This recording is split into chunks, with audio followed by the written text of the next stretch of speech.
स्वागत है आप सभी का एसडी आदर्श विद्यालय के ऑफिशियल यूट्यूब चैनल पर। आज हम लोग करने वाले हैं आरंभिक समाज, जो कि क्लास 6 के इतिहास का दूसरा चैप्टर है। जो पहला चैप्टर था वो था कब, कहाँ और कैसे, और उस चैप्टर में हम लोगों ने इतिहास क्या होता है, इतिहास क्यों ज़रूरी है, इतिहास को हम लोग किस तरीके से बांट सकते हैं, झारखंड सिलेबस को फॉलो कर रहे थे तो हम लोगों ने झारखंड के इतिहास को भी देखा था। आज के इस चैप्टर में हम लोग बात करने वाले हैं आदि मानव के बारे में कि आदि मानव कौन थे, उनका निवास स्थान क्या था, कैसा था, उन्होंने औजारों का निर्माण कैसे किया, वो किस तरीके के वस्त्र पहनते थे, उन्होंने आग की खोज को कैसे किया। इसके अलावा हम लोग देखेंगे कि जो जलवायु परिवर्तन हुआ उनसे, जलवायु परिवर्तन से उन्हें क्या इम्पैक्ट पड़ा। इसके बाद हम लोग देखेंगे कि उन्होंने जो शैल चित्रकारी की थी वो क्या है और वो किन किन जगहों में हमें मिला है।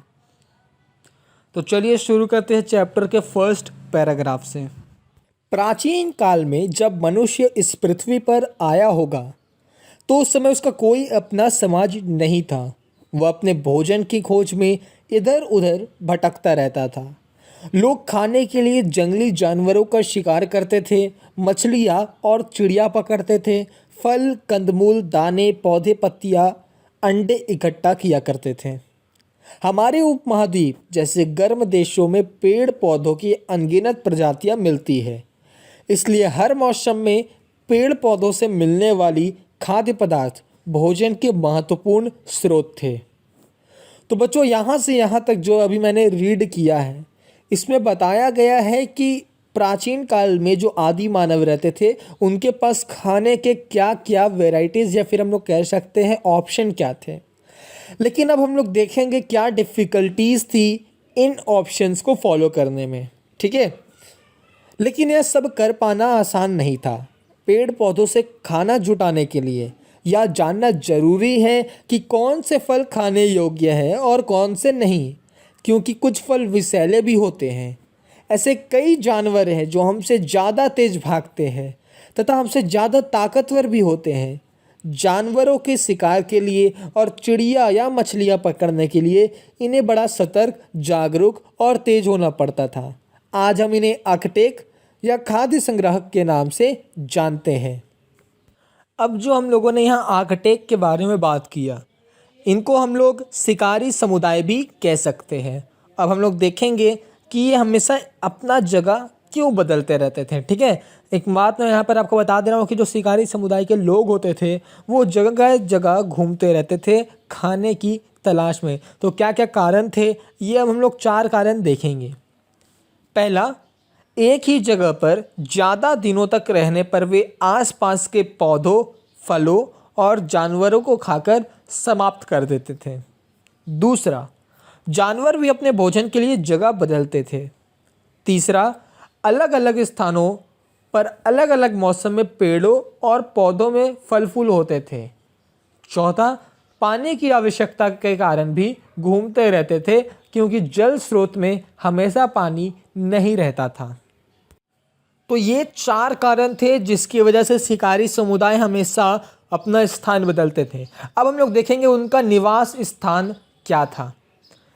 तो आदि मानव धूप से, वर्षा से, ठंडक से, जंगली जानवर से बचने के लिए गुफा में रहते थे। इसके अलावा पानी की स्रोत की कमी की वजह से वो हमेशा नदी और झील के आसपास रहते थे, ठीक है। तो गुफा, नदी और झील से हम लोगों को उनका ना अवशेष मिला है, जिनसे पता चलता है ये उनका प्रमुख या फिर हम लोग कह सकते हैं मुख्य रहने का स्थान हुआ करता था।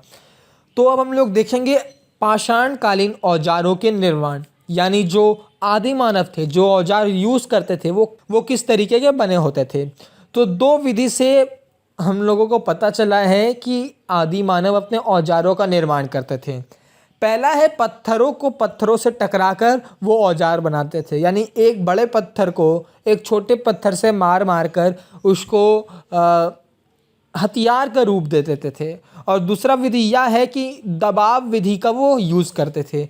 इसमें होता क्या है, जैसे वो अगर किसी हड्डी को लेते थे और किसी पत्थर को दबाव मारकर हड्डी के जैसा बनाने का कोशिश करते थे, और किसी पत्थर से हड्डी को हथियार जैसा बनाने का कोशिश करते थे।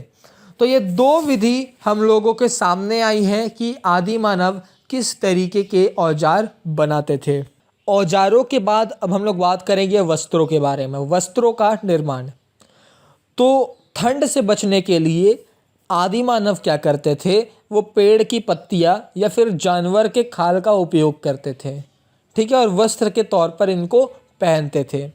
लेकिन जब ठंडा बीत जाता था तो क्या होता था कि जो चमड़ा यानी जानवर का खाल रहता था उससे दुर्गंध आने लगती थी, तो वो उसको फेंक देते थे। तो ज़्यादातर वो पत्तियों का इस्तेमाल करते थे, पेड़ के पत्तों का इस्तेमाल करते थे वस्त्रों के निर्माण में। औजारों और वस्त्रों के निर्माण के बाद अब हम लोग देखेंगे आदि मानव के बारे में जानकारी के स्रोत क्या है। तो पुरातात्विक लोगों के द्वारा जमीन की खुदाई, जमीन और झीलों के ऊपरी भाग में पाषाणकालीन कुछ पत्थर, लकड़ी और हड्डी के अवशेष मिले हैं, जिससे आदि मानव के जीवन के बारे में पता चलता है। इसके अलावा बहुत ऐसे स्थान हैं जहाँ पर पूरा प्राचीन औजार मिले हैं। तो 5 जगहों का जो जिक्र है वो आपके बुक में किया गया है, जैसे कि उड़ीसा, मध्य प्रदेश, राजस्थान, गुजरात और झारखंड। तो इन 5 राज्यों के जिलों में पूरा पाषाणकालीन औजार मिले हैं। अब झारखंड बुक हम लोग फॉलो कर रहे हैं, तो झारखंड के विभिन्न स्थलों में प्राप्त प्रागैतिहासिक उपकरण क्या है वो भी आपको यहाँ पर सूची दिया गया है, जहाँ पर उपकरण लिखा गया है, स्थान लिखा गया है, युग लिखा गया है। तो ये वाला कॉलम आपको डेफिनेटली कर लेना है, क्योंकि बोर्ड जेसीईआरटी जो होता है वो झारखंड के क्वेश्चंस को ज़्यादा लाता है। ठीक है, अब हम लोग आगे बढ़ेंगे। अब देखेंगे आग की खोज। मानव जब पत्थरों के औजार बनाते थे उस समय आपस में 2 पत्थरों को टकराने पर चिंगारियां निकली होगी, और इन चिंगारियों के द्वारा सूखी पत्तियां और घास जलने लगी होगी। घास और सूखी पत्ती के जलने से ठंड के दिनों में उन्हें बहुत राहत महसूस हुई होगी। तभी से मानव आग से परिचित हुआ होगा। आग का प्रयोग अनेक कार्यों जैसे रोशनी के लिए, मांस पकाने के लिए और खतरनाक जंगली जानवरों को भगाने के लिए किया जाता होगा। ठीक है, तो ये जो है ये इस तरीके से आग का खोज हुआ। ठीक है, ये एक एस्टिमेशन है, हो सकता है किसी और तरह से भी आग का खोज हुआ हो, तो ये हम लोग का जस्ट एक कल्पना है। अब हम लोग देखेंगे जलवायु परिवर्तन। आज से लगभग 12,000 वर्ष पूर्व दुनिया की जलवायु में परिवर्तन के फलस्वरूप गर्मी बढ़ने लगी। धीरे धीरे घास वाले मैदान बनने लगे और घासों को खाकर जीने वाले जानवर जैसे हिरण, बारहसिंगा, भेड़, बकरी, गाय आदि की संख्या बढ़ने लगी। मानव भी इनके खाने पीने की आदतों और प्रजनन के समय की जानकारी हासिल करने लगा। लोग इन जानवर को अपनी ज़रूरत के अनुसार पालने लगे होंगे। मौसम में परिवर्तन के अनुसार कुछ इलाकों में गेहूं, जौ और धान से अनाज प्राकृतिक रूप से उगने लगे होंगे। उन अनाजों के स्वाद को चखकर मानव ने भोजन के लिए उन्हें इकट्ठा करना शुरू किया होगा। धीरे धीरे मानव विकास की ओर अग्रसर होने लगा। नवपाषाण युग की शुरुआत लगभग 10,000 से 4,000 ईसा पूर्व तक माना गया है। इसमें मानव पूर्ण रूप से स्थायी और विकसित हो गया था। इसे नवपाषाण युग कहते हैं। इसकी विस्तृत जानकारी आपको अगले अध्याय में मिलेगी। तो जलवायु परिवर्तन के बारे में बताया गया और बताया गया नवपाषाण युग के बारे में, जिसका जानकारी अगले चैप्टर में हम लोग देखेंगे। ठीक है, अब नीचे एक और बॉक्स दिया गया है, पाषाण काल के विभिन्न चरण, इसको भी आप स्वयं ही पढ़िएगा। तो बच्चों जो लास्ट टॉपिक बच गया है वो है शैल चित्रकारी यानी रॉक आर्ट। नाम से ही पता चल रहा है कि चट्टानों पर वो कला अपना दिखाते होंगे, ठीक है, कुछ ड्राइंग बनाते होंगे। तो जो हम लोग को शैल चित्रकारी देखने को मिला है वो है हमें अजंता के एलोरा गुफा में मिला है, भीमबेटका मध्य प्रदेश गुफा में मिला है, बिहार के भागलपुर में मिला है, राजगीर तथा झारखंड के हजारीबाग से बहुत सारे शैल चित्रकारी प्राप्त हुए हैं। ठीक है, तो इन लोग करते क्या थे कि जिस गुफा में ये रहते थे उसमें दीवार पर ही अपने औजार का चित्र बना देते थे, या जिन जानवर से डरते थे उनका चित्र बनाने का ये कोशिश करते थे। तो इनकी कला को शैल चित्रकारी कहते हैं। शैल मतलब पत्थर होता है। ठीक है, तो पत्थर पर जो ये चित्रकारी करते थे शैल चित्रकारी नाम से ये प्रसिद्ध हो गया है।